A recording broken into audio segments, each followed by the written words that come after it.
주의 음성을 듣는 마음으로 같이 봉독하겠습니다. 너희가 만일 너희를 사랑하는 자만을 사랑하면 칭찬받을 것이 무엇이냐? 죄인들도 사랑하는 자는 사랑하느니라.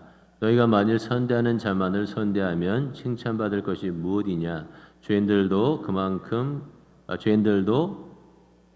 다시 읽겠습니다. 너희가 만일 선대하는 자만을 선대하면 칭찬받을 것이 무엇이냐?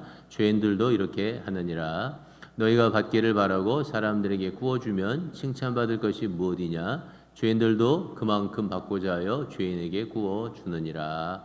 오직 너희는 원수를 사랑하고 선대하며 아무것도 바라지 말고 구워주라. 그리하면 너희 상이 클 것이요 또 지극히 높으신 이의 아들이 되리니 그는 은혜를 모르는 자와 악한 자에게도 인자하시니라. 아멘.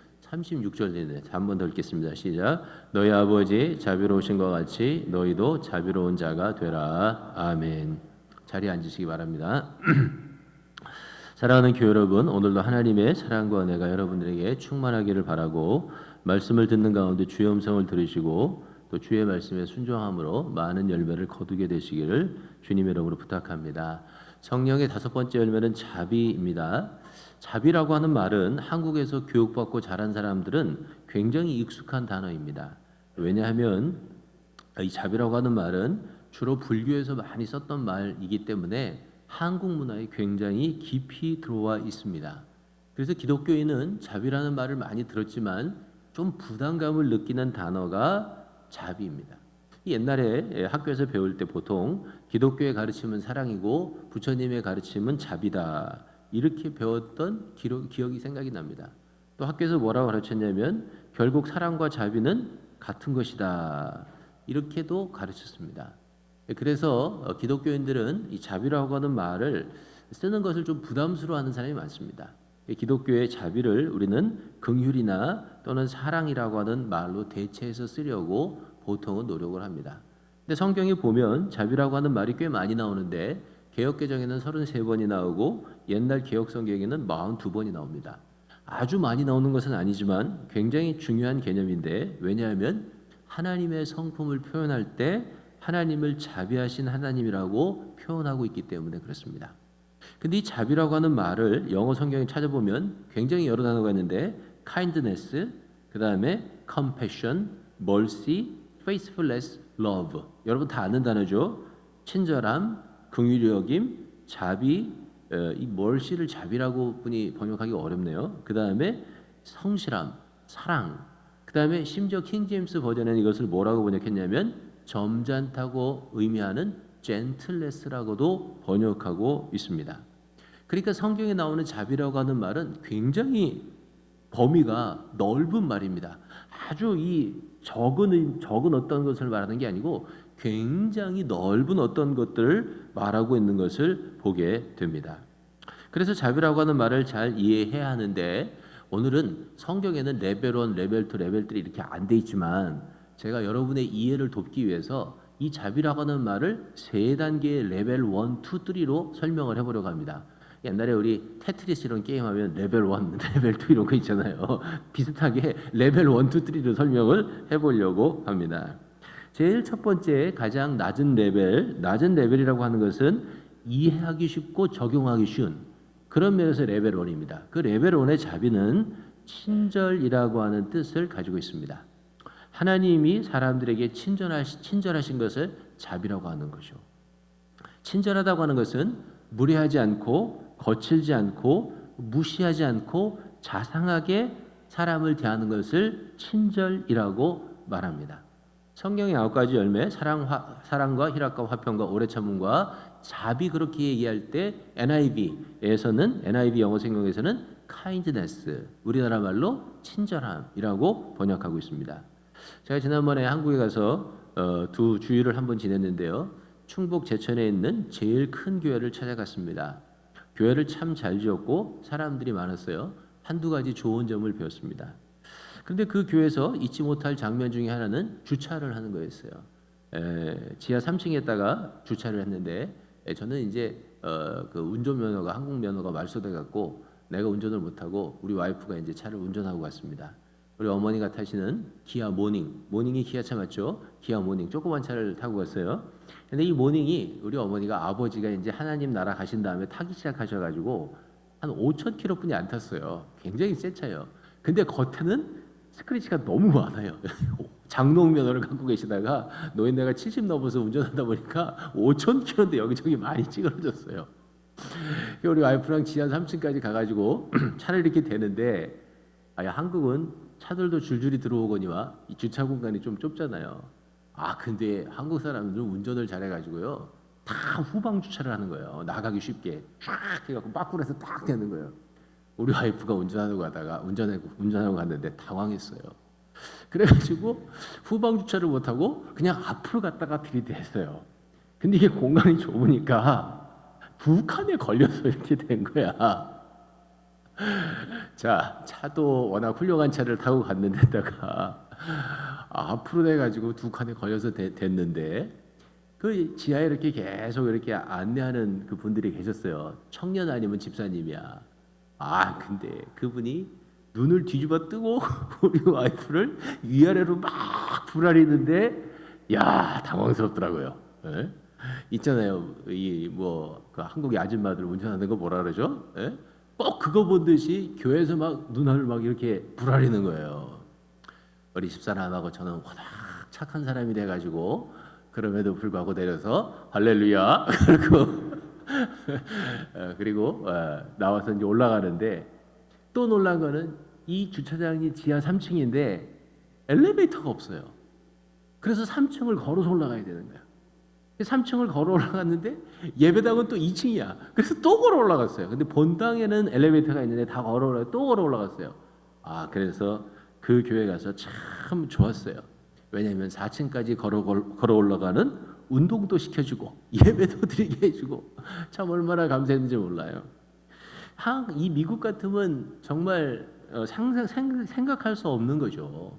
그 모든 모습들을 보면서 이거 정말 만약에 우리 교회에 누가 왔는데 이렇게 불친절하게 하면 사람들이 미국 교회에서 나만 할까 그런 생각을 해보게 되었습니다. 사랑하는 교회 여러분, 친절은 약간의 이해와 약간의 인내심만 있으면 얼마든지 주변에 베풀 수 있는 게 친절이라고 저는 생각해요. 그게 자비의 가장 밑에 단계입니다. 우리 다솜에 찾아오는 사람들은 다 우리 교회에서 최대의 친절함을 경험할 수 있도록 여러분들이 대해 주시기를 주님의 이름으로 부탁드립니다. 그게 성령의 첫 번째 단계 열매의 자비라고 하는 뜻이에요. 두 번째 단계의 자비는 불쌍히 여기는 것을 자비라고 불러요. 그것을 긍휼이라고도 말할 수 있는데 고통당하고 어려움을 당하는 사람들을 불쌍히 여기는 거죠. 영어로는 compassion이라고 부르고요. 유교에서는 이걸 뭐라고 부르냐면 측은지심이라고 부릅니다. 맹자가 한 말이죠. 맨시우스, 맹자가 한 말입니다. 측은지심이라고 하는 말이 그냥 그대로예요. 불쌍하고 어려운 사람들을 보면 그것을 불쌍히 여긴다는 불쌍히 여기는 마음을 갖는다는 뜻인데 이런 불쌍히 여기는 마음을 갖는 것이 인간됨의 기본이다. 그게 측은지심이라는 거예요. 측은지심이라고 말하는 거예요. 불교는 그거를 뭐라고 얘기하냐면 자비라고 말하는데 불교에서 말하는 자는 사랑을 말하고요. 비는 모든 중생, 그 사람들이 말하는 거예요. 일체의 중생은 고통을 당하는데 그것을 불쌍히 여기는 마음을 비라고 불러요. 그게 자비예요. 모든 사람을 사랑하고 일체의 중생, 모든 사람이 다 고통을 당하는데 그걸 불쌍히 여기는 마음, 그게 자비예요. 그래서 그 불쌍히 여기는 마음 때문에 부처는 어떻게 됐죠? 어떻게 했죠? 인간의 생로병사를 겪는 인간을 불쌍히 여겨서 그들을 고통에서 해방해 주기 위해서 뭘 합니까? 수행에 들어가는 거예요. 그게 불교가 가르치는 자비예요. 예수님도 병자들을 보시고 불쌍히 여기셨어요. 줄인 자들을 보고 불쌍히 여기셨어요. 죽음으로 슬퍼하는 자들을 불쌍히 여기셨어요. 무너질 예루살렘의 고통을 겪을 사람들을 보시고 불쌍히 여기셨어요. 다 똑같아요. 여기는 똑같은 거예요. 이거는 긍휼의 마음이에요. 한 가지 성경에서 확인을 해보면 예수님이 나인 성에 들어가셨을 때 그 성에 과부를 만났어요. 근데 과부를 만났는데 과부에게는 아들이 더군다나 하나뿐이 없는 거예요.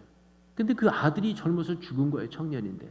그래서 나인성에서 과부가 울면서 사람들이 시체를 메고 나와요. 그거를 보고 예수님이 불쌍히 여겨서 그 과부의 아들을 고쳐주십니다. 살려주십니다. 그때 성경을 이렇게 기록하고 있죠. 한번 읽어보겠습니다. 시작. 주께서 과부를 보시고 불쌍히 여기사 울지 말라 하시고 가까이 가서 그 관에 손을 대시니 맨 자들이 서는지라. 예수께서 이르시되 청년아 내가 네게 말하노니 일어나라 하시매. 불쌍히 여기는 거예요. 이게 두 번째 단계의 자비라고 하는 거예요. 사랑하는 교회 여러분, 우리 교회 EM 자녀들이 컴패션을 통해서 탄자니아에 있는 조셉 임마누엘 웬다라고 하는 청소년을 돕는 거 알고 계십니까? 그게 자비예요. 나랑 비슷한 나이의 청년이, 학생이 여러 가지 환경 때문에 고등학교를 다녀야 되는데 아직도 초등학교를 다녀요. 그거를 불쌍히 여겨서 우리 EM 아이들이 돈을 모아서 그 학생을 돕기 위해서 헌금을 보내요. 자비의 실천인 거죠. 우리 교회 3여선교회를 중심으로 해서 시카고의 장애우 가족을 돕는 물된 동산 사역을 하고 있어요. 매월 그분들이 모이면 우리가 정성껏 식사를 마련해서 드리고 또 그리고 때에 따라서 선물도 드리고 그럽니다. 자비예요. 그게 불쌍히 여기는 거죠. 성탄절이 되면 이웃에게 드리는 사랑의 바스켓을 우리가 행사해요. 그것도 뭐죠? 그것도 자비의 마음이란 말이에요. 이렇게 불쌍히 여기는 마음이 자비의 마음인데 세상 사람들 가운데는 이렇게 불쌍히 여기는 마음을 방해하는 요소들이 있어요. 예를 들어 친절에 적은 이해심과 인내심이 적은 거예요. 그럼 불쌍히 여기는 마음을 방해하는 마음의 적은 뭘까요? 두 가지가 있어요.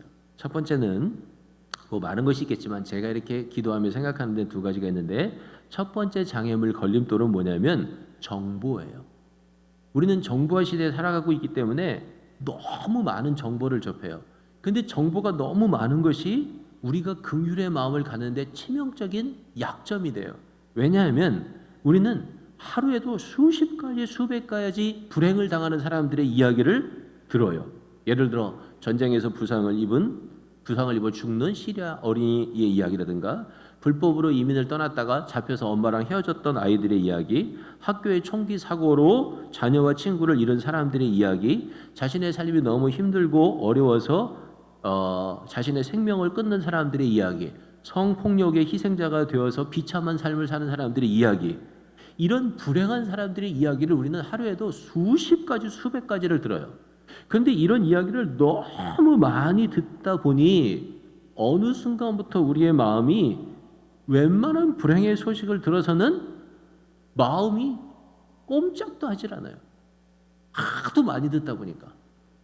근데요, 마음이 안 움직이는 것만 문제가 아니고요, 손과 발은 더 안 움직여요.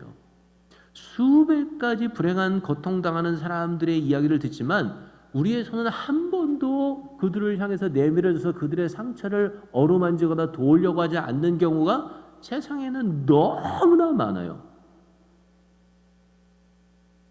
그냥 불행의 이야기를 들으면 안 됐네 그러고 끝이에요.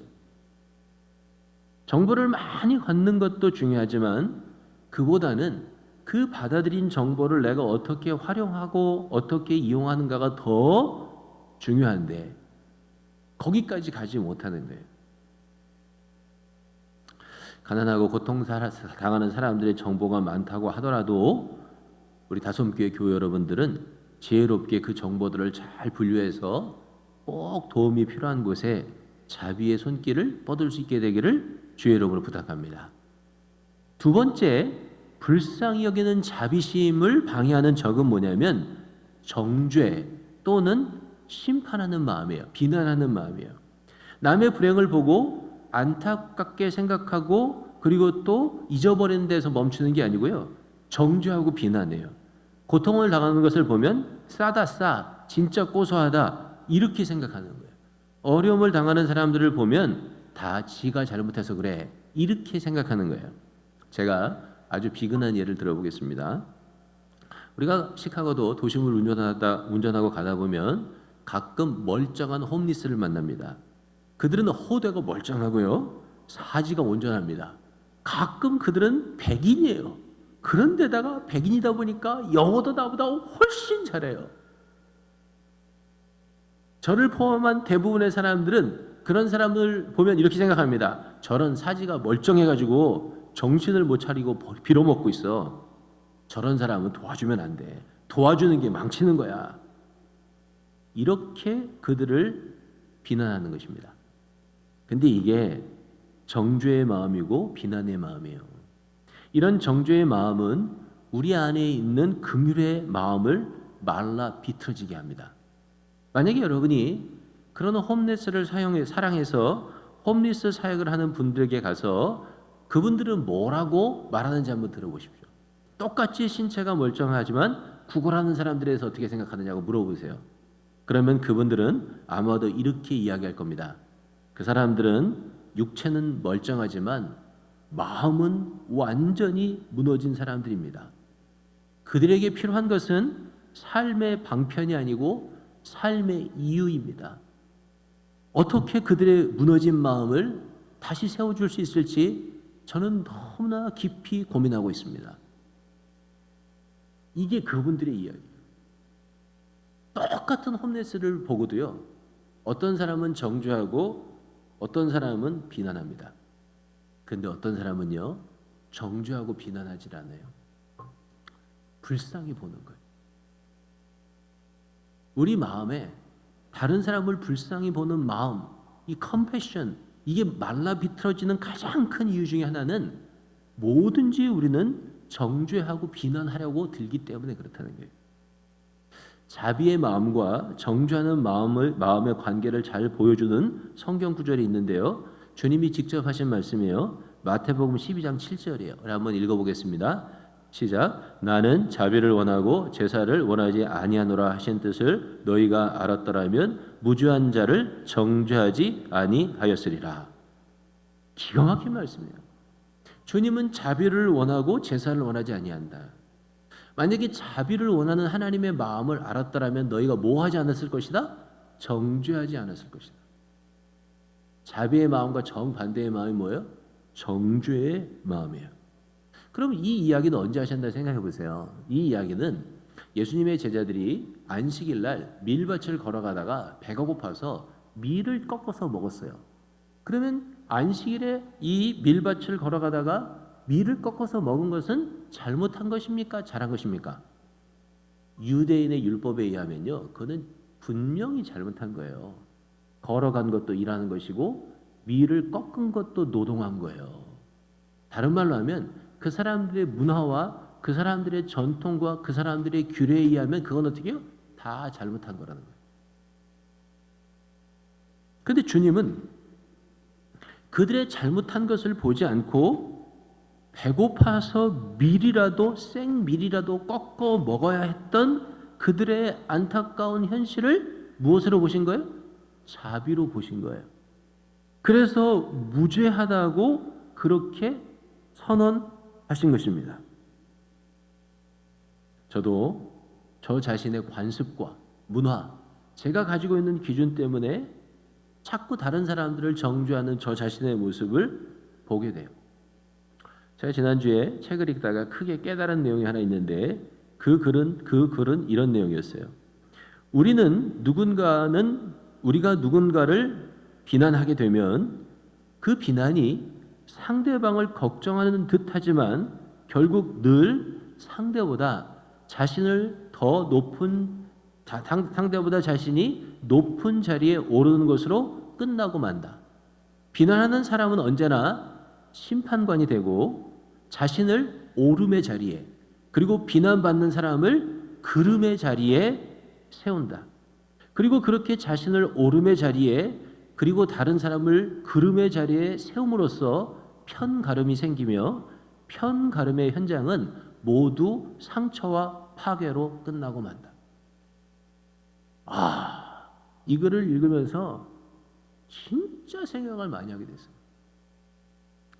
목사로서, 성경을 가르치는 사람으로서 저 자신도 다른 사람을 항상 저분은 저게 잘못됐구나, 이분은 이게 잘못됐구나, 이렇게 생각하지 않았나 깨닫게 되더라고요. 그런데 그렇게 하는 순간 어떻게 된다고요? 나는 심판관의 자리에 가 있고 그 사람은 심판받는 사람의 자리로 낮춰놓는 거예요. 그리고 둘 사이에는 뭐가 생겨요? 둘 사이에는 편가름이 생겨요. 내 마음이 나도 모르게 편가름을 만드는 거예요.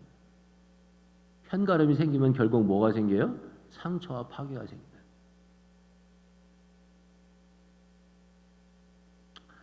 에베소서에 말씀하시기를 에베소 4장 32절 읽어보겠습니다. 시작. 서로 친절하게 하며 불쌍히 여기며 서로 용서하기를 하나님이 그리스도 안에서 너희를 용서하심과 같이 하라. 두 번째 자비를 너무나 잘 설명한 말씀이에요. 불쌍히 여기려면 정죄하지 말아야 돼요. 이유 없이 무조건 용서해야 돼요. 주님이 우리를 용서하신 것처럼 우리도 용서해야 해요. 사랑하는 교회 여러분, 우리는 주변에 고통당하는 자들을 볼 때 정죄하거나 비난하지 말고 그들의 아픔을 잘 이해해주고 잘 부둥켜 안아주고 또 그들의 고통을 덜어주는 일을 감당할 수 있는 그런 교회가, 그런 성도들이 되기를 주의 이름으로 축복합니다. 세 번째 단계를 설명하겠습니다. 이 두 번째 단계까지는 그래도 쉽고 이해가 되고 적용하기가 가능한 거예요. 근데 세 번째 단계는 쉽지가 않아요.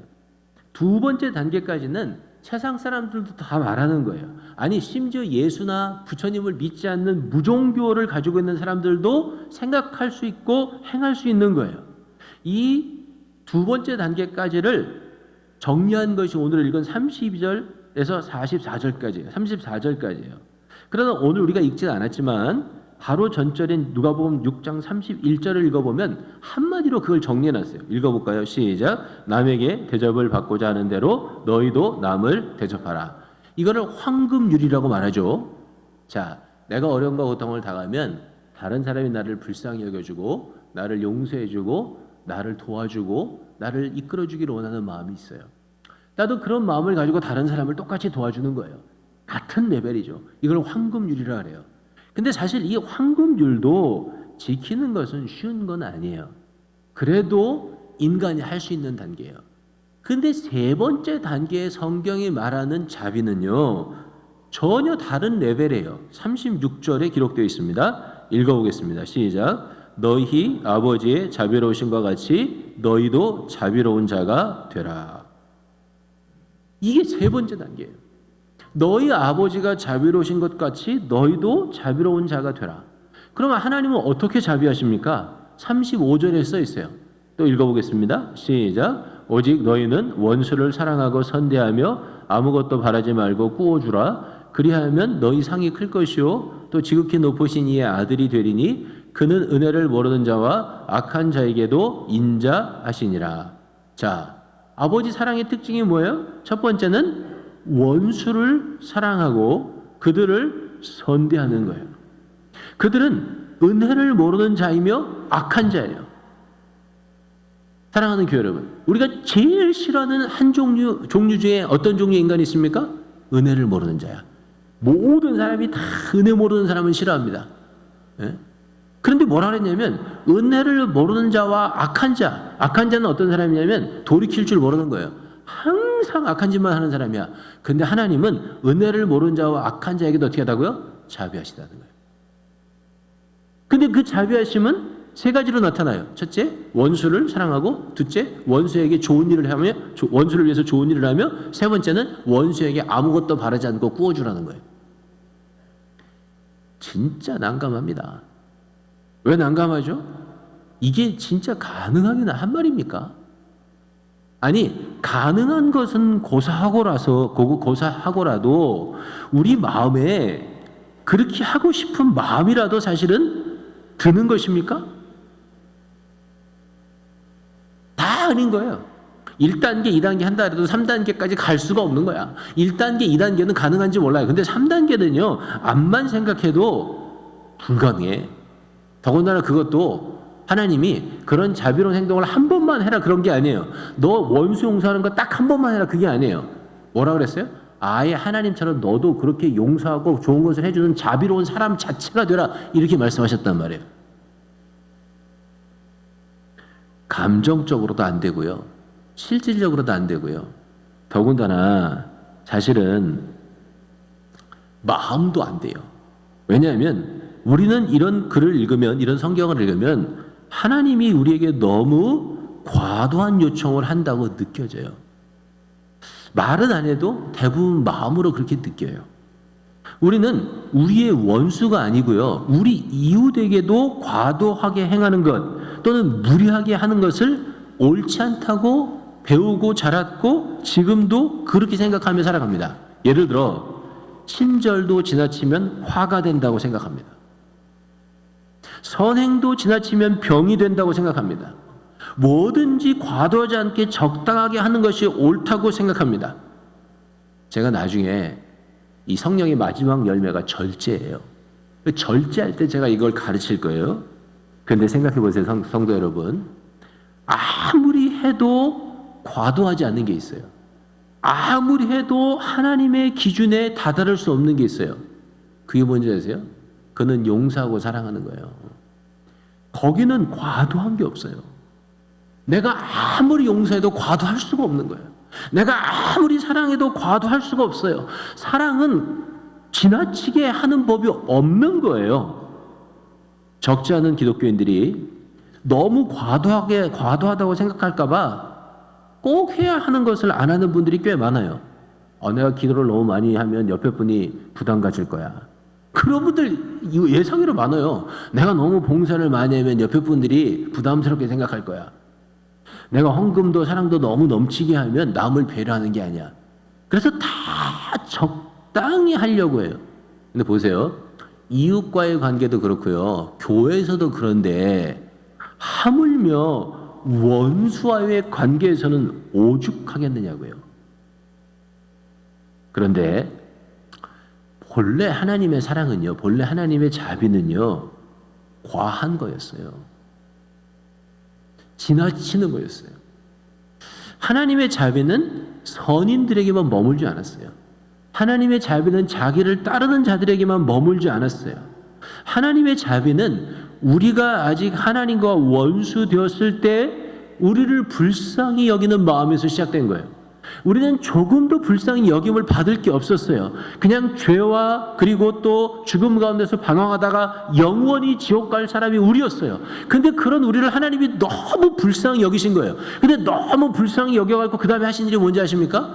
자기 아들을 주셔서 십자가에 죽게 만들어 버리셨어요. 하나님의 자비는 인간적으로 생각해보면 처음부터 본래 이해가 안 되는 거예요. 처음부터 본래 너무 과한 거였어요. 여기서 뭐가 생기냐면 기독교의 자비와 기독교 밖의 자비가 근본적으로 차이가 생기는 거예요. 기독교 밖의 자비는요, 인간의 성품에 기초한 거예요. 그래서 그거는 어느 정도 하는 거예요. 근데 기독교의 자비는 인간의 성품에 기초하지 않아요. 기독교의 자비는 어디에 기초하냐면 신의 성품에 기초하는 거예요. 하나님의 성품에 기초해요. 거기가 기독교의 자비의 출발점이에요. 그래서 자비는, 기독교가 말하는 자비는 내 노력의 결실이 아니에요. 그거는 성령의 열매예요. 내 안에 계신 성령께서 나를 지배하실 때만 가능한 것이 뭐냐면 기독교의 자비예요. 내가 아니라 내 안에 계시는 성령께서 드러내시는 하나님의 성품이에요. 하나님의 자비는 우리 안에 계신 하나님의 성령께서 우리에게 과도한 사랑과 과도한 용서와 과도한 선행과 과도한 나눔을 요구하실 때 우리가 그 성령님 앞에 복종시킴으로 말미암아서 우리 안에서 드러나게 돼요. 그래서 신약 성경에 나오는 성도들의 사랑과 헌신은요, 언제든지 어땠냐면 힘에 지나도록 하는 거였어요. 왜냐하면 하나님의 성령이 하나님의 성품의 기초에서 힘에 지나는 헌신과 사랑을 요구했기 때문에 그래요. 그거를 실행해 갈 때 우리는 어떻게 되냐면 그리스도의 모습을 조금씩 더 닮아가요. 세상에서 만약에 예수를 따르는 우리 예수 믿는 사람들이 세상에서 첫 번째 자비와 두 번째 자비를 세상에서 부족하게 행하잖아요. 그럼 어떻게 되는지 아십니까? 세상은 기독교를 향해서 막 비난의 손가락질을 합니다. 세상에서 우리가 첫 번째 자비와 두 번째 자비를 정말 세상 사람들이 보기에 잘한다 그렇게 할 만큼 하잖아요. 그럼 세상 사람들은 뭐라 하지 아십니까? 당연하다고 말합니다. 세상 사람들이 기독교를 보고 감동하고 그리스도의 자비 앞에 굴복하게 되는 것은 언제냐면 예수 믿는 우리가 세 번째 단계의 자비를 보여줄 때예요. 그때 비로소 세상은 기독교의 자비 앞에 무릎을 꿇고 굴복하게 돼요. 설교를 마치려고 하는데 어제 설교 준비를 하다가 청파교회 김기성 목사님이라고 하는 분의 설교를 한 편 읽었는데 그 글에서 아주 마음에 딱 와닿는 부분이 있어요. 여러분에게 소개하면서 설교를 마치려고 해요. 그분이 이렇게 썼어요. 우리 마음의 자비심을 회복하는 일은 중요합니다. 저는 그것을 사랑으로의 개종이라고 말하고 싶습니다. 우리는 기독교인입니다.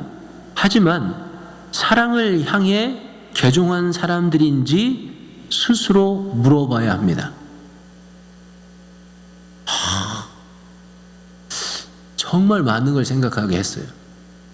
우리는 흔히 개종을 내가 예수 그리스도의 가르침이라고 하는 그 가르침에 대해서 이성적으로 내가 동의하고 나 예수 믿겠습니다. 그거를 개종이라고 생각해요.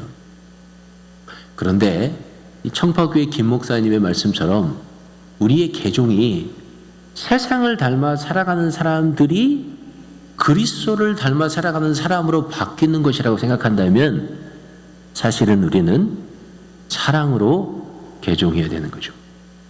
기독교는 이성적인 인정과 동의를 훨씬 넘어가는 거예요. 이해심 없고 인내심 없고 정죄하고 인간적인 수준의 윤리에 머물려고 하는 우리의 마음이 하나님의 사랑으로 하나님의 자비로 개종해야 되는 거죠. 성령이 그렇게 되도록 우리를 이끌어 가시는 거예요. 그래서 설교하게 하시는 거예요. 사랑하는 교회 여러분, 여러분과 제가 꼭 이 성령의 역사에 순종하셔서 우리의 삶을 통해서도 하나님의 자비의 열매가 1단계, 2단계, 3단계까지 아름답게 열매 맺게 되기를 주님의 이름으로 부탁하고 축복합니다. 우리 한번 찬양할 텐데요. 오늘은 아버지 사랑합니다. 그런 찬양을 한번 드릴 텐데 하나님 정말 성령으로 나를 채워주소서, 하나님의 사랑으로 예수의 사랑으로 나를 채워주소서, 그런 마음을 갖고 우리 한번 찬양 드리겠습니다.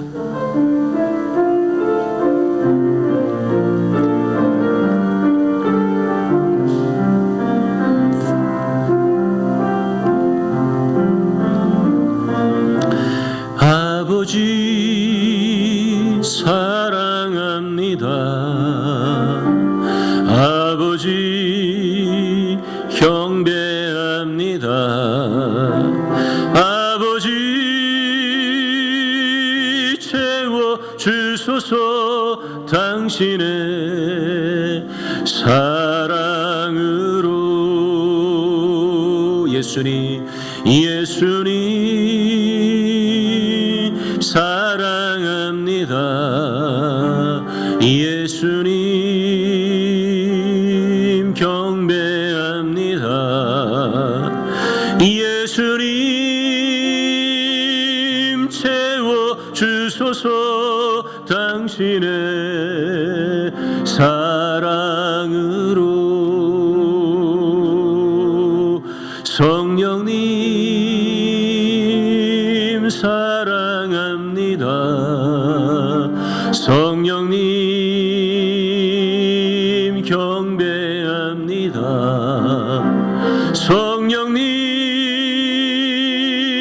채워주소서 당신의